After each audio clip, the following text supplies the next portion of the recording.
चल पड़े इस बात से हरि आपके ऋणी हो जाते हैं, भगवान इसी बात से ऋणी हो जाते हैं। बस ये बात आप हृदय में बैठा लीजिए। जैसे लोग प्रश्न करते हैं ना कि हमने भगवान को देखा नहीं, भगवान को हम कैसे, किसी की बात तो मान लो ना। आप मान लो, वो तो आपके अंदर भी बैठे हुए हैं, वो आपको इतना प्यार देने लगेंगे, जहां कोई सहायक नहीं होगा वहां हरि आपको दिखाई देंगे। देख लेना, बिगड़ी ऐसे क्षण में बन जाती है, ऐसा लगता है गला कटा तो वो तलवार गले तक आएगी, हार बनकर सुगंधित फूल बन जाएगी, पर गले तक आने आने तक तुम्हारी निष्ठा देखी जाएगी। नहीं नहीं, बस मेरे हरि का यही विधान, वो आते आते हार बन जाएगी, वो तलवार तुम्हारा गला नहीं काट पाएगी, क्योंकि गले में हरि नाम चल रहा है। मान लो हमारी महालक्ष्मी चरण चापती रहती, क्या चाहिए तुम्हें, क्या चाहिए, आप सच्चे मान, क्या मतलब कितनी मलिनता छा गई। हम इसको मार देंगे तो 2 लाख रुपए मिल जाएंगे, ये कर देंगे तो, अरे भैया अगर तू हरि नाम जपेगा तो इसकी कीमत नहीं है, कीमत नहीं, अमूल्य वस्तु है, इसके ब्याज में तू कुबेर बन सकता है। मूल तो कभी खत्म होता ही नहीं है, ब्याज में तो ब्रह्मा बन सकता है। बनना तो चाहे, भक्तजन तो कहते हैं नहीं चाहिए मुझे ब्रह्मा का पद, परमेष्ठी पद, नहीं चाहिए सम्राट पद, नहीं चाहिए योग की सिद्धियां, मुझे प्रभु आपकी दास्ता चाहिए। ये बात कितना महासुख होगा उस भक्त को जो इन बातों को कह रहा है, नहीं चाहिए मुझे मोक्ष सुख नहीं चाहिए। वो ऐसे थोड़ी कह रहा है, श्रद्धा से नहीं कह रहा, अनुभूति से कह रहा है, मुझे नहीं चाहिए ये सब, इनमें वो सुख नहीं है जो आपके चरणों के समीप रहने में सुख है। नहीं सत्संग भजन नहीं हरि को, श्रवण न राम कथा अनुरागी, सुत बीत दार भवन ममता निसि सोवत अति न कबहु मति जागी। अरे तेरी बुद्धि सो रही है, जगा दे। पुत्र में, रुपया में, स्त्री में, मकान में, इसमें सबकी ममता होती है, सबकी, जितने सृष्टि में पैदा हुए, केवल सत्संगी की नहीं होती।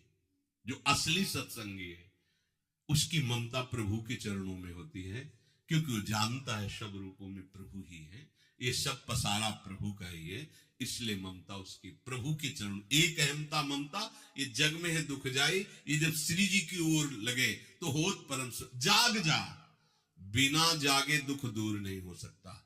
जैसे स्वप्न में हम देख रहे हैं कि समुद्र में डूब रहे हैं, अब जागृत में आसपास सैकड़ों नाव लगा दे तो बच जाएगा क्या वो, क्योंकि वो तो सो रहा है, वो स्वप्न में देख रहा है। अब हम नाना प्रकार के तैराकों को बाहर तैनात रखें तो उसको कोई सुख मिलेगा क्या, क्योंकि स्वप्न में। उसको अगर सुखी करना है तो एक ही उपाय, जगा दे, जगा दो तो ना समुद्र रह गया ना डूबना रह गया। ऐसे ही संसार में मोह से ऐसे ग्रसित जीव है, भाई इतने सुखचार है, और उसी स्वप्न में वो दुख से निवृत्त होना चाहते हैं। अब हम बाहर से उनकी कामनाओं की पूर्ति करने वाली बात करें तो क्या वो सुखी हो जाएंगे क्या?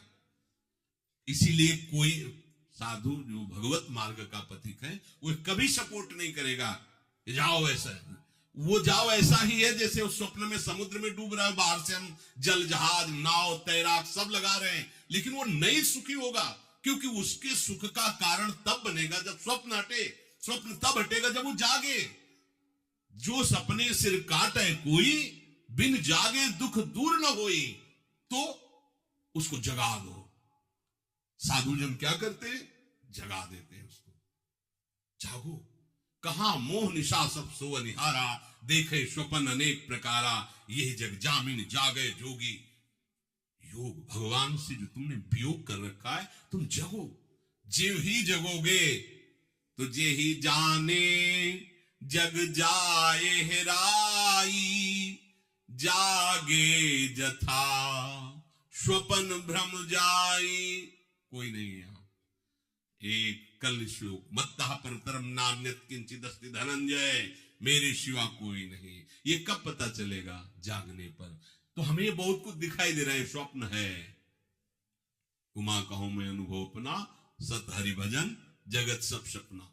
तो बोले तुलसीदास हरि नाम सुधा तजी, सठ हठ पियत विषय विष मांगी।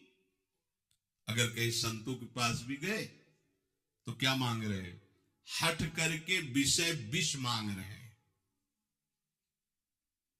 वो आत्मदेव नाम के एक ब्राह्मण थे, सब कुछ समृद्धि थी, संतान थी नहीं, बड़े दुखी गृहस्थी में। हमारा कुल चलाने वाला होना चाहिए, बड़ा भ्रम बैठा हुआ है। हमारा कुल चलाने वाला नहीं, सब बेकार, जीवन ही बेकार हो गया। बिना गुरु के यदि शास्त्र पढ़ोगे ना तो भ्रमित हो जाओगे।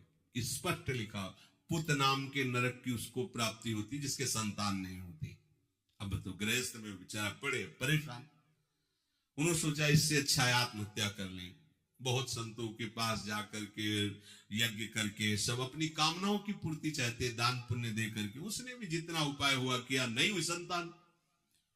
मरने के लिए जंगल में उधर से एक सन्यासी जी आ रहे थे, देखा साधु तो ब्राह्मण तो थे, उठे प्रणाम किया, देखा उनको उदास क्यों हो? उनका महाराज उदास ही नहीं, मैं तो आत्महत्या करने आया हूं यहाँ जंगल में। अरे ये तो महापाप है, आत्महत्या तो बड़ी दुर्गति का कारण है। बोले महाराज अगर आप बचाना चाहते हो तो आप कृपा करो। क्या क्या चाहते हो? बोले हमारे पास सब कुछ है, बेटा नहीं दोगे तो हमारा जीवन बेकार।